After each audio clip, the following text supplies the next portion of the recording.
August മാസം 20-ാം തീയതി ക്രിസ്തുവർഷം 2025. പാലാരിവട്ടം ബൈബിൾ ചർച്ച് മലയാളം കൂട്ടായ്മയിൽ നിന്ന് ദൈവവചന പഠനവുമായി ദൈവകൃപയാൽ ഒരിക്കൽ കൂടി വിൻസെൻ്റ് തോമസ്. നിത്യമായ കാര്യങ്ങൾ പഠിപ്പിക്കുവാൻ, പ്രത്യാശയുടെ വിഷയങ്ങൾ പഠിപ്പിക്കുവാൻ, ദൈവവചനത്തിൽ നിന്ന് ദൈവത്തിൻ്റെ പ്ലാനും പദ്ധതിയും പഠിപ്പിക്കുവാൻ, അതിന് ഗൗരവമായി എടുക്കേണ്ട വിഷയം പഠിപ്പിക്കുവാൻ ദൈവം ഓരോ ആഴ്ചയിലും നൽകുന്ന പ്രത്യേക കൃപയ്ക്കായിട്ട് ഞാൻ വ്യക്തിപരമായിട്ട് ദൈവത്തിന് നന്ദി പറയുന്നു. അത് എന്നെ കേൾക്കുന്നവർക്ക് ഗുണകരമായി തീരുവാൻ തക്കവണ്ണം ദൈവവചനത്തിലേക്കും ദൈവത്തിലേക്കും പ്രത്യാശയിലേക്കും കടക്കുവാൻ തക്കവണ്ണം ഇടയാകട്ടെ എന്ന് ഞാൻ പ്രാർത്ഥിക്കുകയാണ്. എൻ്റെ സന്ദേശം കേൾക്കുന്ന ഏവർക്കും യേശുക്രിസ്തുവിൻ്റെ നാമത്തിൽ കൃപയും സമാധാനവും നേരുന്നു. ഇന്നത്തെ തിരുവെഴുത്ത് വായന 2 തെസ്സലോനിക്ക ലേഖനം അതിൻ്റെ 1-ാം അധ്യായത്തിൻ്റെ 6 മുതൽ 12 വരെ വാക്യങ്ങൾ. 2 തെസ്സലോണിയൻസ് 1-ാം അധ്യായം 6 മുതൽ 12 വരെയുള്ള വാക്യങ്ങൾ. മലയാളത്തിലേക്ക് ഇപ്രകാരമാണ് അത് തർജ്ജമ ചെയ്തിരിക്കുന്നത്. കർത്താവായ യേശു തൻ്റെ ശക്തിയുള്ള ദൂതന്മാരുമായ സ്വർഗത്തിൽ നിന്ന് അഗ്നിജ്വാലയിൽ പ്രത്യക്ഷനായി ദൈവത്തെ അറിയാത്തവർക്കും നമ്മുടെ കർത്താവായ യേശുവിൻ്റെ സുവിശേഷം അനുസരിക്കാത്തവർക്കും പ്രതികാരം കൊടുക്കുമ്പോൾ നിങ്ങളെ പീഡിപ്പിക്കുന്നവർക്ക് പീഡ അനുഭവിക്കുന്ന നിങ്ങൾക്ക് ഞങ്ങളോടുകൂടി ആശ്വാസവും പകരം നൽകുന്നത് ദൈവസന്നിധിയിൽ നീതിയല്ലോ. ആ നാളിൽ അവൻ തൻ്റെ വിശുദ്ധന്മാരിൽ മഹത്വപ്പെടേണ്ടതിനും ഞങ്ങളുടെ സാക്ഷ്യം നിങ്ങൾ വിശ്വസിച്ചതുപോലെ വിശ്വസിച്ച എല്ലാവരിലും താൻ അതിശയ വിഷയം ആകേണ്ടതിനും വരുമ്പോൾ സുവിശേഷം അനുസരിക്കാത്തവർ കർത്താവിൻ്റെ സന്നിധാനവും അവൻ്റെ വല്ലഭത്വത്തോടുകൂടിയ മഹത്വവും വിട്ടകന്ന് നിത്യനാശം എന്ന ശിക്ഷാവിധി അനുഭവിക്കും. അതുകൊണ്ട് ഞങ്ങൾ നമ്മുടെ ദൈവത്തിൻ്റെയും കർത്താവായ യേശുക്രിസ്തുവിൻ്റെയും കൃപയാൽ നമ്മുടെ കർത്താവായ യേശുവിൻ്റെ നാമം നിങ്ങളിലും നിങ്ങൾ അവനിലും മഹത്വപ്പെടേണ്ടതിന് നമ്മുടെ ദൈവം നിങ്ങളെ തൻ്റെ വിളിക്ക് യോഗ്യരായി എണ്ണി സൽഗുണത്തിനുള്ള സകല താല്പര്യവും വിശ്വാസത്തിൻ്റെ പ്രവൃത്തിയും ശക്തിയോടെ പൂർണ്ണമാക്കി തരയണം എന്ന് നിങ്ങൾക്ക് വേണ്ടി എപ്പോഴും പ്രാർത്ഥിക്കുന്നു. വളരെ ഗൗരവമായ ഒരു വേദഭാഗമാണ് ഞാൻ വായിച്ചത്. ഇത് നല്ല വാർത്തയല്ല. കാരണം കർത്താവായ യേശു ക്രിസ്തുവിൻ്റെ വരവെങ്കിൽ വലിയ ഒരു ന്യായവിധി ഉണ്ടാകും. അത് വളരെ ഗൗരവമായി നാം എടുക്കണം എന്ന് ഞാൻ ഓർപ്പിക്കുകയാണ്. നാം ജീവിച്ചു വരുന്ന ഈ കാലഘട്ടത്തിൽ ദൈവത്തിനും ദൈവവചനത്തിൽ ക്രിസ്തുവിനും ക്രിസ്തുവിൻ്റെ കാൽവരി മരണത്തിനും അവൻ്റെ പുനരുദ്ധാനത്തിനും അവൻ്റെ തിരിച്ചുവരവിനും അവൻ്റെ ദൈവത്തിൻ്റെ വാഗ്ദത്ത രാഷ്ട്രവും ഭൂമിയും അതിനെ എതിർക്കുന്ന ഈ കാലഘട്ടത്തിൽ 2 തെസ്സലോണിയർ 1-ാം അധ്യായത്തിൻ്റെ 6 മുതൽ 12 വരെയുള്ള വാക്യങ്ങൾ നാം ഗൗരവമായി എടുക്കണം എന്ന് ഞാൻ ആഗ്രഹിക്കുകയാണ്. നമുക്ക് പ്രാർത്ഥിച്ച് ഇന്നത്തെ ക്ലാസ് ആരംഭിക്കാം. കാരണം ദൈവത്തിൻ്റെ കരുണയിൽ, ദൈവത്തിൻ്റെ കൃപയിൽ, പുത്രൻ മുഖാന്തരം പരിശുദ്ധാത്മാവിനാൽ നമുക്ക് ഈ കാര്യങ്ങൾ വെളിപ്പെടുത്തി തന്നാൽ മാത്രമേ നമുക്കത് വിശ്വസിക്കുവാനും അതിൻ്റെ ഗുണഭോക്താക്കളാകുവാനും നമുക്ക് സാധിക്കുകയുള്ളൂ. ന്യായവിധിയിൽ അകപ്പെടാതെ വണ്ണം സുവിശേഷത്തിൻ്റെ സത്യസന്ധമായ അനുഗ്രഹങ്ങൾ ലഭിക്കാൻ തക്കവണ്ണം നാം വാസ്തവമായി ആഗ്രഹിക്കേണ്ടത് തന്നെ. അതുകൊണ്ട് നമുക്ക് പ്രാർത്ഥിച്ച് ഇന്നത്തെ ക്ലാസ് നമുക്ക് ആരംഭിക്കാം. ഞങ്ങളുടെ ദൈവമായ കർത്താവേ, സ്വർഗീയ പിതാവേ, അവിടത്തേക്ക് ഞങ്ങൾ നന്ദിയും സ്തുതിയും സ്തോത്രവും അർപ്പിക്കുന്നു. കാരണം അവിടുന്ന് ഞങ്ങളുടെ സൃഷ്ടാവാണ്, പരിപാലകനാണ്, പുത്രനെ നിങ്ങൾ സ്നേഹിച്ചവനാണ്. അവൻ മുഖാന്തരം സുവിശേഷം അറിയിക്കുവാനും അതിൽ വിശ്വസിക്കാത്തവർക്കുള്ള ന്യായവിധിയെ സംബന്ധിച്ചുള്ള കാര്യങ്ങൾ ഞങ്ങൾ പഠിക്കുമ്പോൾ ദൈവത്തിൻ്റെ പരിശുദ്ധാത്മാവ് അടിയങ്ങളെ ബോധ്യമാക്കുകയും അത് വിശ്വസിക്കാൻ തക്കവണ്ണം, സുവിശേഷത്തിൽ വിശ്വസിക്കാൻ തക്കവണ്ണം ഞങ്ങൾക്ക് പ്രാപ്തരാക്കുകയും ചെയ്യണമേ എന്ന് നിങ്ങൾ പ്രാർത്ഥിക്കുന്നു. യേശു ക്രിസ്തുവിൻ്റെ നാമത്തിലാകിയാൽ സ്വീകരിക്കണമേ സ്വർഗീയ പിതാവേ. നാം കഴിഞ്ഞ ആഴ്ചത്തെ സന്ദേശം ശ്രദ്ധിച്ചാൽ റോമാലേഖനം 1-ാം അധ്യായത്തിൽ നിന്ന് നാം വ്യക്തമായി ദൈവവചനത്തിൻ്റെ അടിസ്ഥാനത്തിൽ പറയുകയുണ്ടായി, സകല മനുഷ്യരും ദൈവസൃഷ്ടിയാണ്.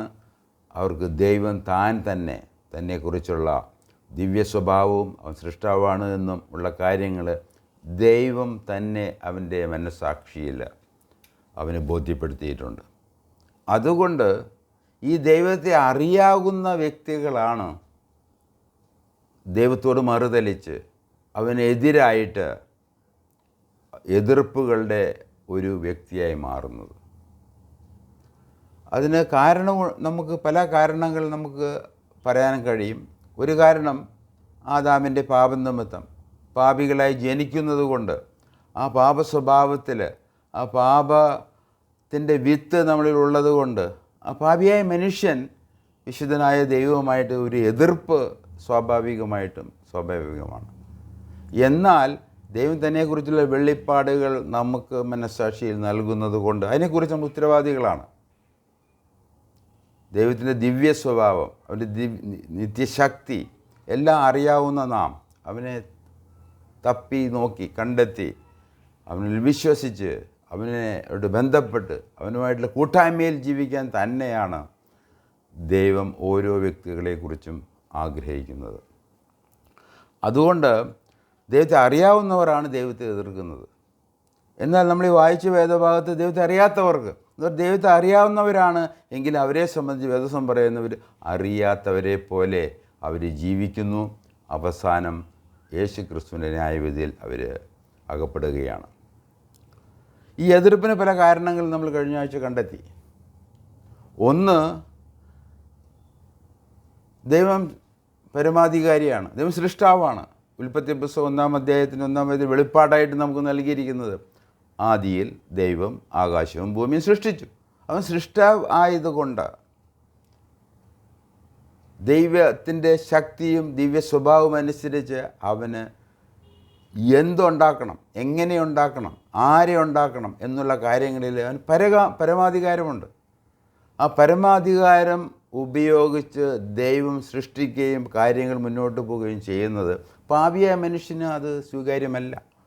കാരണം നമുക്കറിയാം, നമ്മുടെ ഓരോ വ്യക്തി ജീവിതങ്ങളിലും ഞാനാണ് വലുത്, എൻ്റെ ആഗ്രഹങ്ങൾ, എൻ്റെ അഭിപ്രായങ്ങൾ, ഞാനാണ് എന്നുള്ള ആ ഒരു ഭാവം, അഹങ്കാരം, അത് തീർച്ചയായിട്ടും ദൈവത്തിനെതിരായിട്ട് ഉള്ള ഒരു കാര്യമാണ്. അതുകൊണ്ടാണ് തൻ്റെ കർത്താവ് യേശു ക്രിസ്തുവിനെ കുറിച്ച് നാം പറയുമ്പോൾ അവൻ തന്നെത്താൻ താഴ്ത്തി, ക്രൂശിലെ മരണത്തോളം താഴ്ത്തി. അതുകൊണ്ട് ഈ ദൈവത്തിന് മുമ്പാകെ നമുക്കൊരു താഴ്മ നമുക്ക് ആവശ്യമാണ്. എന്നാൽ മാത്രമേ നമുക്ക് ദൈവം ഉദ്ദേശിക്കുന്ന തലത്തിലേക്ക് നമുക്ക് കടക്കാൻ സാധിക്കും. ദൈവത്തിൻ്റെ മുന്നിൽ മുട്ടുകുത്തുന്നതും ദൈവത്തിൻ്റെ മുന്നിൽ മാത്രം തലകുനിക്കുന്നതും അതൊരു അഭിമാന പ്രശ്നമല്ല. കാരണം നമ്മുടെ സൃഷ്ടാവാണ്, പരമാധികാരിയായ സർവശക്തനായ ദൈവമാണ്.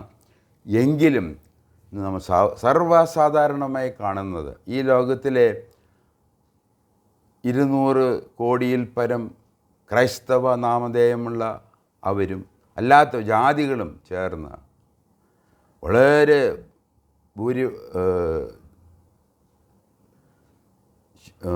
കുറവ് സംഖ്യയുള്ള വിശ്വാസികളും ദൈവഭക്തൻ മാത്രമേ ഈ ലോകത്തിലുള്ളൂ. അതുകൊണ്ട് നാം ഈ ദൈവത്തെ വാസ്തവമായി അറിഞ്ഞ് എതിർപ്പ് മാറ്റി മിത്രതയിലേക്ക് വരണം എന്ന് തന്നെയാണ് ഞങ്ങളുടെ പ്രധാനപ്പെട്ട ഉദ്ദേശം. പല കാരണങ്ങളാൽ ദൈവത്തിനെതിരായിട്ടുണ്ട്. ഒന്ന്, അവൻ പരമാധികാരിയാണ്, അവന് തിരഞ്ഞെടുപ്പുണ്ട്. അവൻ ആ തിരഞ്ഞെടുപ്പിൽ സൃഷ്ടിയിൽ ആദാമിനെ തിരഞ്ഞെടുത്തു. ആ തിരഞ്ഞെടുപ്പ് ഈ പ്രപഞ്ചത്തിൽ ഏതൊരു വ്യക്തിയെയും ദൈവത്തിന് ചെയ്യാമായിരുന്നു. എങ്കിൽ ആദാമിനെയാണ് ദൈവം തിരഞ്ഞെടുത്ത് ഏതാൻ തോട്ടത്തിലാക്കി. പക്ഷെ എന്നാൽ അവൻ ദൈവത്തിൻ്റെ കൽപ്പന ലംഘിച്ച് അവൻ പാപിയായി തീർന്നു. ആ പാപിയായി ഏതാൻ തോട്ടത്തിൽ പുറത്താക്കപ്പെട്ട അവൻ്റെ മക്കളാണ് നാം എല്ലാവരും.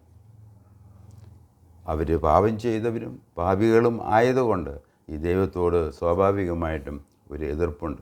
രണ്ടാമതായിട്ട് ദൈവം തിരഞ്ഞെടുപ്പ് ഉള്ള വ്യക്തിയാണ്. നമുക്കറിയാം, ജലപ്രളയത്തിൻ്റെ കാലഘട്ടത്തിൽ ദൈവം തിരഞ്ഞെടുത്തത് നോഹയെയും നോഹയുടെ ഭാര്യയെയും 3 മക്കളെയും അവരുടെ 3 ഭാര്യമാരെയുമാണ്. അങ്ങനെ 8 പേരെയാണ് ദൈവം തിരഞ്ഞെടുത്തത്. ബാക്കി എല്ലാം മൂക്കിൽ ശ്വാസമുള്ള എല്ലാം വെള്ളപ്പൊക്കത്തിൽ മരിച്ചു പോവുകയാണ് ഉണ്ടായത്. അപ്പോൾ ഇങ്ങനെ ദൈവം പരമാധികാരി ആയതുകൊണ്ടും അവൻ്റെ ദിവ്യ സ്വഭാവമുള്ളതുകൊണ്ടും ദൈവം തിരഞ്ഞെടുക്കുന്നു. ആ തിരഞ്ഞെടുപ്പ് നമ്മൾ അംഗീകരിച്ചേ പറ്റും. അതിനെതിരായിട്ടുള്ളൊരു മത്സരം നമുക്ക് കാണാനും കഴിയും. അതുകൊണ്ട് ദൈവം ഇസ്രായേലിനെ തിരഞ്ഞെടുത്തതാണ് ശത്രുതയുടെ മുഖ്യ കാരണം. അതുപോലെ തന്നെ ദൈവത്തിൻ്റെ പരമാധികാരത്തിന് തിരഞ്ഞെടുപ്പിനെതിരായ ശത്രുത. നമുക്കറിയാം, ബാബേൽ കൊട്ടാരം പണിയാൻ നിമ്രോദിൻ്റെ നേതൃത്വത്തിൽ അവർ ശ്രമിച്ചതും ആ കാലഘട്ടത്തിന് ശേഷം ദൈവം അവർ 70 രാഷ്ട്രങ്ങളായിട്ട് ഭാഷകളും കുടുംബങ്ങളും അതിരുകളും തിരിച്ച് അവർ 70 രാഷ്ട്രങ്ങളായി തിരിക്കുകയുണ്ടായി. ആ സമയത്ത് ദൈവം ഇബ്രാഹിമിനെ വിളിച്ച് ഒരു രാഷ്ട്രമാക്കാൻ പോവുകയാണ്. ഇതൊന്നും ഒരു പാപിയായ മനുഷ്യന് സ്വീകാര്യമായിരിക്കുന്ന കാര്യങ്ങളല്ല. അവിടെ നിന്നാണ് നമുക്ക് ഈ ദൈവത്തിനെതിരായിട്ടുള്ള ശത്രുത്വം നമുക്ക് കാണാൻ കഴിയുന്നത്. നമുക്കറിയാം, ബാബേൽ കൊട്ടാരത്തിൽ പണിയുമ്പോൾ അതിൻ്റെ 11-ാം അധ്യായം, ഉൽപ്പത്തി പുസ്തകം 11-ാം അധ്യായം 9 മുതൽ 11-ാം അധ്യായത്തിൻ്റെ 9 മുതലുള്ള വാക്യങ്ങൾ നമ്മൾ 1 മുതൽ 9 വരെയുള്ള വാക്യങ്ങൾ വായിക്കുമ്പോൾ പ്രകാരം അത് മലയാളത്തേക്ക് പരിഭാഷപ്പെടുത്തി. ഭൂമിയിലൊക്കെയും ഒരേ ഭാഷയും ഒരേ വാക്കുമായിരുന്നു. എന്നാൽ അവർ കിഴക്കോട്ട് യാത്ര ചെയ്ത് ഷീനാർ ദേശത്ത് ഒരു സമഭൂമി കണ്ട് അവിടെ കുടിയിരുന്നു. ഇത് ജലപ്രളയത്തിന് ശേഷം നോഹയുടെ പെട്ടകത്തിൽ നിന്ന് വന്ന ആ തലമുറയുടെ ചരിത്രമാണ്, യഥാർത്ഥ ചരിത്രമാണ് വേദത്തിൽ രേഖപ്പെടുത്തിയിരിക്കുന്നത്. അവർ എത്ര പേരുണ്ടായിരുന്നു ഉള്ളത്, കാരണം വളരെ വിവാദമുള്ളൊരു വിഷയമാണ്. 8 പേരിൽ നിന്ന് ഏകദേശം 200 വർഷം കൊണ്ട് എത്ര ജനങ്ങൾ ഈ ഭൂമിയിലുണ്ടായിരിക്കാം. എന്നാൽ ജലപ്രളയത്തിന് ശേഷം ബാബേൽ കൊട്ടാരം തമ്മിൽ അത് 700 വർഷം എന്നുള്ള ചില കണക്കുകളും ചില വേദപണ്ഡിതന്മാരുടെ അഭിപ്രായത്തിലുണ്ട്. അപ്പോൾ 700 വർഷം കൊണ്ട് 8 പേരിൽ നിന്ന് അതിൽ 3 ദമ്പതിമാരാണ്. അവരിൽ എത്ര ജനങ്ങളെ ഈ ലോകത്തിലുണ്ടായിരിക്കാം, അവരുടെ കാര്യമാണ് ഇവിടെ പറയുന്നത്. അവരെന്ത് ചെയ്തു? ഭൂമിയിലൊക്കെയും ഒരേ ഭാഷയും ഒരേ വാക്കുമായിരുന്നു. എന്നാൽ അവർ കിഴക്കോട്ട് യാത്ര ചെയ്ത് ഷീനാർ ദേശത്ത് ഒരു സമഭൂമി കണ്ട് അവിടെ കുടിയിരുന്നു. അവർ തമ്മിൽ വരുവിൻ. അവരുടെ പ്ലാൻ, അവരുടെ പദ്ധതി ഇവിടെ കാണുവാണ്. ഇത് ദൈവത്തിനെതിരായിട്ടുള്ള പദ്ധതിയാണ് എന്നുള്ളതാണ് ദൈവവചനം പറയുന്നത്. ഇത് ദൈവത്തിൻ്റെ ആഗ്രഹപ്രകാരം ആയിരുന്നില്ല അവർ ഈ കൊട്ടാരം പണിയാനൊക്കെ. അതാണ് ഇവിടെ 3-ാം വാക്യത്തിൽ അവർ തമ്മിൽ വരുവിൻ അവർ പറയുകയാണ്. നാം ഇഷ്ടിക അറുത്ത് ചുടുക എന്ന് പറഞ്ഞു. അങ്ങനെ അവർ ഇഷ്ടിക കല്ലായും പശമണ്ണ് കുമ്മായമായും ഉപയോഗിച്ചു. വരുവിൻ, നാം ഭൂതലത്തിലൊക്കെയും ചിതറിപ്പോകാതിരിപ്പാൻ ഒരു പട്ടണവും ആകാശത്തോളം എത്തുന്നൊരു ഗോപുരവും പണിക, നമുക്ക് ഒരു പേരുണ്ടാക്കുക എന്ന് അവർ പറഞ്ഞു. എന്നാൽ സൃഷ്ടിയിൽ ഉൽപ്പത്തി പുസ്തകം 1-ാം അധ്യായത്തിൻ്റെ 28-ാം വാക്യം നമ്മൾ വായിക്കുമ്പോൾ അവിടെ ദൈവം ഉദ്ദേശിച്ച കാര്യം നമ്മൾ ഈ ഭൂമിയിൽ പെരുകി അതിനെ നിറച്ച് അതിനെ കീഴ്പ്പെടുത്തണം എന്നുള്ളതാണ്. എന്ന് പറഞ്ഞാൽ ഏതാനിൽ ദൈവം കാണിച്ചു കൊടുത്ത അതേ കാര്യങ്ങൾ ഈ ലോകം മുഴുവനും നമ്മൾ ആക്കുക എന്നുള്ളതായിരുന്നു ദൈവത്തിൻ്റെ ഉദ്ദേശം. എന്നാൽ പാപം വരുന്നു, അവർ പുറത്താക്കുന്നു, അവർ പാപികളായി തീർന്നു. അതിനുശേഷം വലിയ ജലപ്രളയം ഉണ്ടാകുന്നു. ജലപ്രളയത്തിന് ശേഷം ദൈവം നോഹയും നോഹയുടെ മക്കളും അവരിൽ നിന്ന് ജനിക്കാൻ പോകുന്ന തലമുറകളോടും ഒരു ഉടമ്പടി ചെയ്യുകയാണ്. ആ ഉടമ്പടിയിലും സൃഷ്ടിയിൽ ദൈവം ആഗ്രഹിച്ച അതേ കാര്യങ്ങൾ വീണ്ടും അവരോട് പറയുകയാണ്. അതാണ് നമ്മൾ 9-ാം അധ്യായത്തിൽ കാണുന്നത്. നോഹയുമായിട്ടുള്ള ദൈവത്തിൻ്റെ ഉടമ്പടി പറഞ്ഞു, നിങ്ങൾ പെറ്റുപെരുകി ഈ ഭൂമിയോട് നിറയ്ക്കണം എന്നുള്ളത്. എന്നാൽ ഇവിടെ നമ്മൾ കാണുന്നത്, അവർ പറയുകയാണ്, വരുവിൻ നാം ഭൂതലത്തൊക്കെയും ചിതറിപ്പോകാതിരിപ്പേണ്ടതിന്. എന്നാൽ നമ്മൾ കുടുംബങ്ങളായിട്ട് ഓരോ സ്ഥലങ്ങളിലേക്ക് പോയി അവിടെ തോട്ടം പണിത് അവിടെ ദൈവത്തെ മഹത്വപ്പെടുത്തിയാണ് നാം ചെയ്യേണ്ടത്. അതിന് പകരമായിട്ട് അവർ ഇപ്രകാരം അവരുടെ പട്ടണം പണിയണം, ആകാശത്തോളെത്തുന്ന ഗോപുരം പണിയുക, നമുക്ക് പേരുണ്ടാക്കുക എന്ന് അവർ പറഞ്ഞു. മനുഷ്യർ പണിത പട്ടണവും ഗോപുരവും കാണേണ്ടതിന് യഹോവ ഇറങ്ങി വന്നു. അപ്പോൾ യഹോവ, ഇതാ ജനം ഒന്ന്, അവർക്കെല്ലാവർക്കും ഭാഷയും ഒന്ന്, അത് അവർ ചെയ്തു തുടങ്ങുന്നു. ഇത് അവർ ചെയ്തു തുടങ്ങുന്നു. ഇത് എന്ന് പറയുമ്പോൾ ഈ കൊട്ടാരവും ചിതറിപ്പോതിരിക്കാനുള്ള പട്ടണവും അവർക്ക് പേരുണ്ടാക്കാനുള്ള ശ്രമം നടന്നുകൊണ്ടിരിക്കുകയാണ്. അവർ ചെയ്യുവാൻ നിരൂപിക്കുന്നതൊക്കെയും അവർക്ക് അസാധ്യമാകുകയില്ല. കാരണം ദൈവം തൻ്റെ സാദൃശ്യത്തിൽ സൃഷ്ടിച്ച മനുഷ്യൻ പാപനിമിത്തം ഒരുപാട് പ്രശ്നങ്ങൾ വന്നിട്ടുണ്ട്. എങ്കിൽ കൂടി ആ സ്വഭാവത്തിൽ എങ്കിലും അവൻ ദൈവസാദൃശ്യമുള്ള ദൈവം കൊടുത്തിരിക്കുന്ന അപാരമായ കഴിവുകളുള്ളൊരു വ്യക്തിയാണ്. നമുക്കറിയാം, നമ്മുടെ ഈ 20-ാം നൂറ്റാണ്ടിൽ നാം അനുഭവിക്കുന്ന അനുഗ്രഹങ്ങൾ. ഇന്ന് സൂപ്പർ മാർക്കറ്റുകളിൽ പോയി കഴിഞ്ഞാൽ എത്രയോ സമ്പൽ സമൃദ്ധമായ കാര്യങ്ങളാണ് മനുഷ്യർ ഉണ്ടാക്കി വച്ചിരിക്കുന്നത്.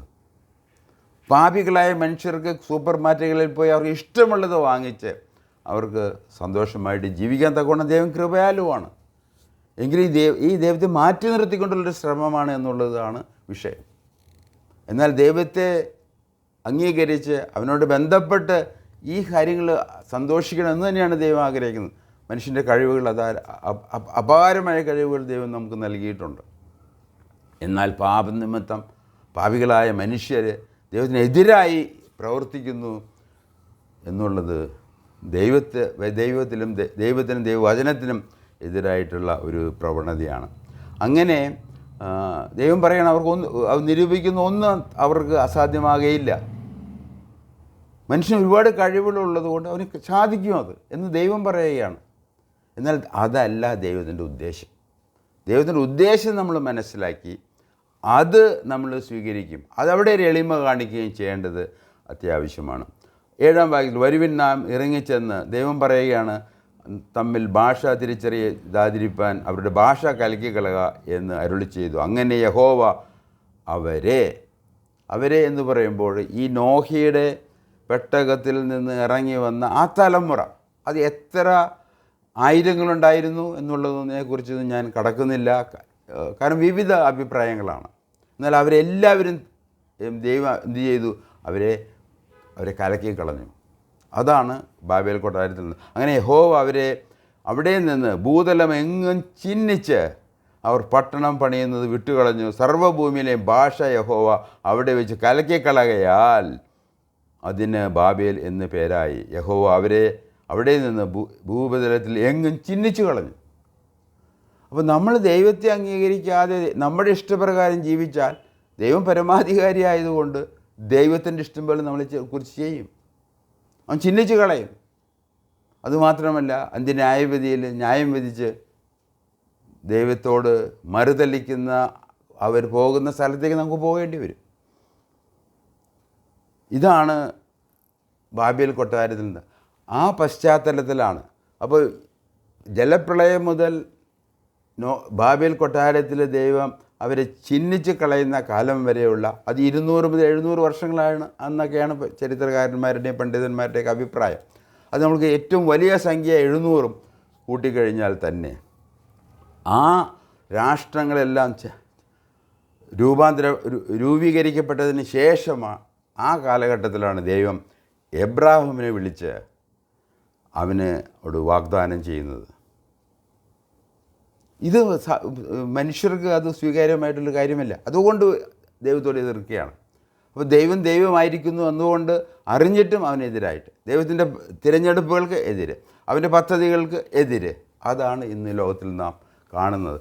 അത് ഇപ്പോൾ സർവ്വലോകവും ദുഷ്ടൻ്റെ അധീനതയിലാണെന്ന് വേദപുസ്തകം പറയുമ്പോൾ അത് ആ വിധത്തിലാണത് ഇന്ന് കാണുന്നത്. ഇന്ന് നന്മയ്ക്കോ സുവിശേഷത്തിനോ യേശു ക്രിസ്തുവിനോ ദൈവത്തിനോ ഒരു വിലയുമില്ല.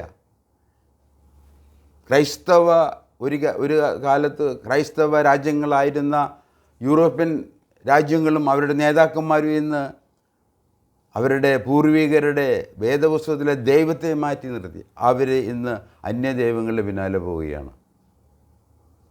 വളരെ ശോചനീയമായൊരു അവസ്ഥയാണ്. അതുകൊണ്ട് ഇന്നത്തെ എന്നെ കേൾക്കുന്നവർ, നിങ്ങൾ ഒന്ന് അല്പം ഇരുന്ന് ഒരു കുറച്ച് നിമിഷമെങ്കിലും നിങ്ങൾ ഈ കാര്യങ്ങളെക്കുറിച്ച് ഒന്ന് അവലോകനം ചെയ്യുക.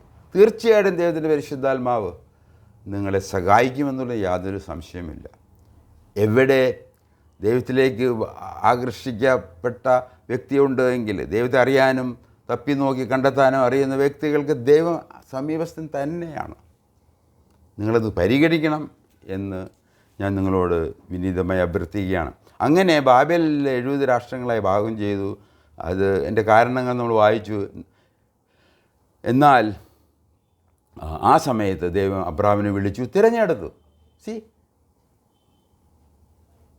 ദൈവം ഒരു വ്യക്തിയെ വിളിച്ച് അവന് വാഗ്ദാനങ്ങൾ ചെയ്ത് തീർച്ചയായിട്ടും ഈ അബ്രാഹാം ദൈവത്തിൽ വിശ്വസിച്ചു, അവൻ നീതീകരിക്കപ്പെട്ടു എന്നുള്ളത് അതും പരമമായൊരു വിഷയം തന്നെയാണ്.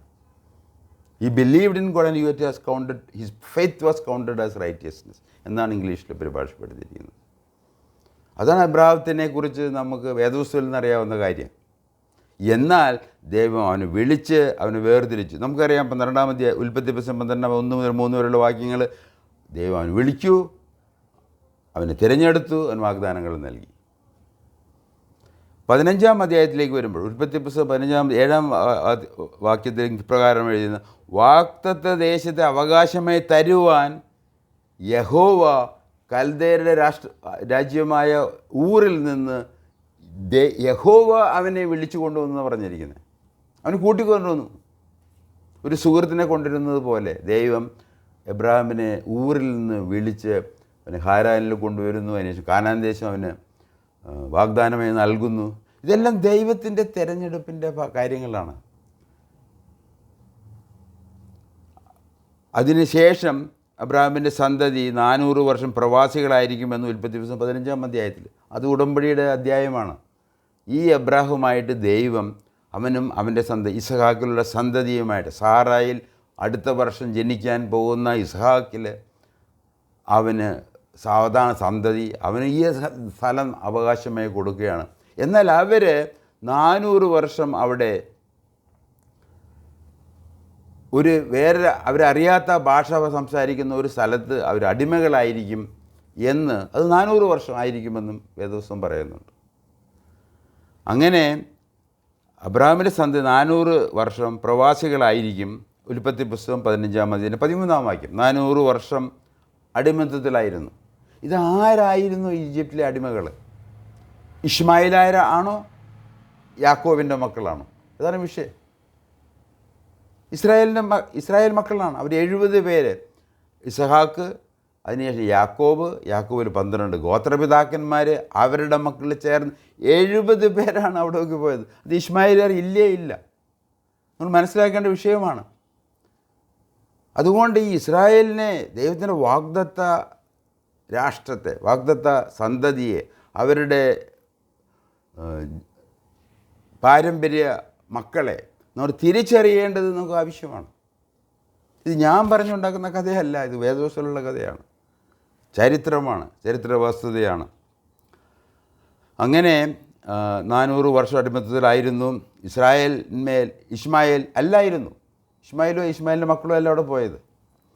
ഇസ്ഹാക്കിലെ യാക്കോബിൻ്റെ 12 മക്കൾ, മൊത്തം 70 പേരും ഇസ്രായേലിൽ അടിമകളായിരുന്നു. അത് അവർ 400 വർഷം കൊണ്ട് വളർന്ന് പന്തലിച്ച് ഏകദേശം 20 മുതൽ 30 വരെ ലക്ഷം ആൾക്കാരായി തീർന്നു എന്നാണ് ചരിത്രകാരന്മാരുടെ അഭിപ്രായം. ഫാറോവിന് പോലും പേടിയായി, ഇനി അവർ നമ്പർ കൂടിയിട്ട് അവർ ആ രാജ്യം പിടിച്ചെടുക്കുമ്പോൾ എന്നുള്ളൂ. അതുകൊണ്ട് അവരെ കൂടുതലായിട്ട് അടിമത്തത്തിലേക്ക് കൊണ്ടുപോയി. ഇന്ന് നമ്മുടെ ലോകത്ത് നടക്കുന്നത് ഈ ജനസംഖ്യ കൊണ്ട് ഈ ലോകത്തെ ദുഷ്ടന്മാരിൽ നിറച്ച് ദുഷ്ടനൊരു ഭൂമിയായി തീർക്കാനൊരു ശ്രമം കാര്യമായി നടക്കുന്നുണ്ട്. എന്നാൽ നമുക്കറിയാം ജനസംഖ്യ കൊണ്ടൊന്നും അല്ല ദൈവത്തിന് എത്ര ജനങ്ങളുണ്ടായാലും ദൈവത്തിനെതിരായിട്ട് ഒരു ശക്തിക്കും വിജയം ലഭിക്കുകയില്ല. ഇസ്രായേൽ ചെറിയ രാജ്യമാണ്, ചെറിയ അംഗസംഖ്യയാണ്, കാഴ്ചയിലും അവർ വളരെ കുള്ളന്മാരാണ്. എന്നിട്ടും അത് വേദോസം പറയുന്ന കാര്യമാണ്. നിങ്ങളിൽ സംഖ്യയിൽ കുറവ് ചെറിയ സംഘമായിരുന്നു, ഞാനെന്നാൽ നിങ്ങളെ വിളിച്ച് വേർതിരിച്ച് എനിക്ക് വേണ്ടി ഒരു രാഷ്ട്രത്തെ പണിയുകയാണ്. അതാണ് ദൈവം ചെയ്യുന്നത്. അതുകൊണ്ട് ഈ നമ്പർ ഗെയിം തീർച്ചയായിട്ടും അത് പാളിപ്പോകുമെന്നുള്ളതിന് യാതൊരു സംശയവുമില്ല.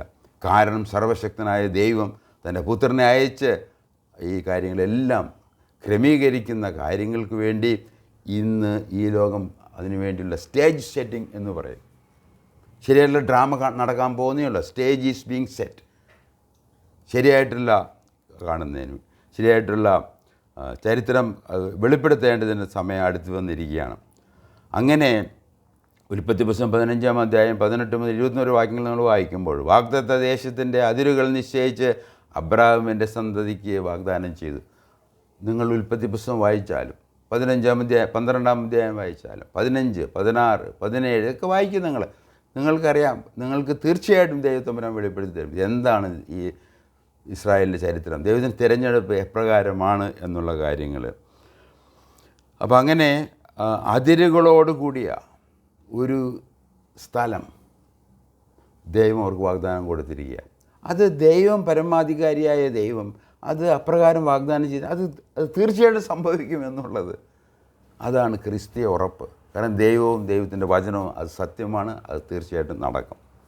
അങ്ങനെ ഏകദേശം 500 വർഷങ്ങൾക്ക് ശേഷം എബ്രാഹിമിനെ വിളിച്ച് വാഗ്ദാനങ്ങൾ നൽകി, ഉടമ്പടി ചെയ്ത്, സന്തതിയെ കാണിച്ചു കൊടുത്ത്, വാഗ്ദത്ത ദേശത്തിൻ്റെ അതിരുകളെ അവർക്ക് കാണിച്ചു കൊടുത്തു. ഏകദേശം 500 വർഷം എടുത്തു. 500 years കൊണ്ടാണ് ദൈവം ഒരു രാഷ്ട്രത്തെ, ഇസ്രായേൽ രാഷ്ട്രത്തെ പണിതത്. ആ രാഷ്ട്രത്തെയാണ് മിസ്രൈമിൽ നിന്ന് യഹോവയായ ദൈവം ആടിൻ്റെ രക്തത്താൽ വിടുവിച്ച് അവരെ അടിമത്തത്തിൽ നിന്ന് സ്വതന്ത്രരാക്കി ചെങ്കടൽ കടന്ന് ഫറവോൻ്റെ സൈന്യത്തെ നശിപ്പിച്ച് സീനായിൽ മേൽ ന്യായപ്രമാണം കൊടുത്ത് 40 വർഷത്തിന് ശേഷം അവരെ വാഗ്ദത്ത ഭൂമിയിൽ കിടക്കുന്നത്. ഇതൊക്കെ വാസ്തവമായിട്ടുള്ള ചരിത്രമാണത്. അങ്ങനെ അവർ രാഷ്ട്രമായി തീരും. അങ്ങനെ എന്നാൽ ഈ എന്തുകൊണ്ട് രാഷ്ട്രമാക്കി, എന്തുകൊണ്ട് ഈ കാര്യങ്ങളൊക്കെ ദൈവം ചെയ്തു എന്ന് ചോദിച്ചാൽ, പുറപ്പാട് പുസ്തകം നമ്മൾ നന്നായിട്ട് വായിക്കുകയാണെങ്കിൽ അത് വ്യക്തമായിട്ട് ദൈവം തമ്പുരാൻ എഴുതിയിട്ടുണ്ട്. അതിനകത്ത് ഈ ഇസ്രായേലും മോശയും, ഇസ്രായേലിൻ്റെ നേതാവായ മോശയും ദൈവം ആര് എന്ന് അറിയേണ്ടത് ആവശ്യമാണ്. ഞാനാണ് യഹോവ, ഞാനാണ് അബ്രാഹാമിനെ വിളിച്ച് വേറെ, ഞാനാണ് നിങ്ങളെ പണിയുന്നത്, ഞാനാണ് നിങ്ങളുടെ വീണ്ടെടുപ്പുകാരൻ, ഞാനാണ് നിങ്ങൾ വെറുതെ നിങ്ങൾക്ക് പാടില്ല എന്ന് പറഞ്ഞാൽ അവർക്ക് ബോധ്യം നൽകാൻ തക്കവണ്ണം പുറപ്പാട് പുസ്തകത്തിൽ പല തവണ എഴുതിയിട്ടുണ്ട്. അതിന് നമുക്ക്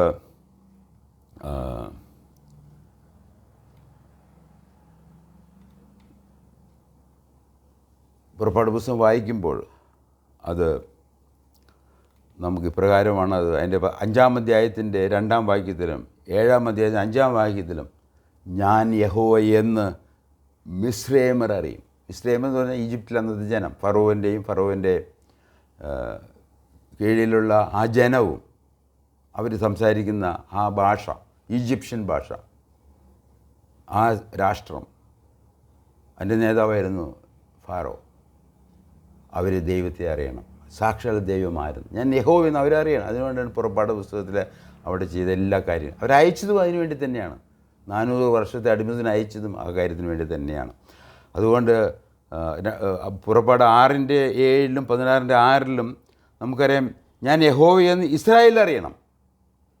അടിമത്തത്തിൽ 400 വർഷം എന്നൊക്കെ പറഞ്ഞാൽ അത് വളരെ കഷ്ടമുള്ള കാലഘട്ടമാണ്. നമ്മൾ ഇന്ത്യ 300 വർഷത്തോളം നമ്മൾ അടിമത്തത്തിലായിരുന്നു. 300 years അല്ലേ? 300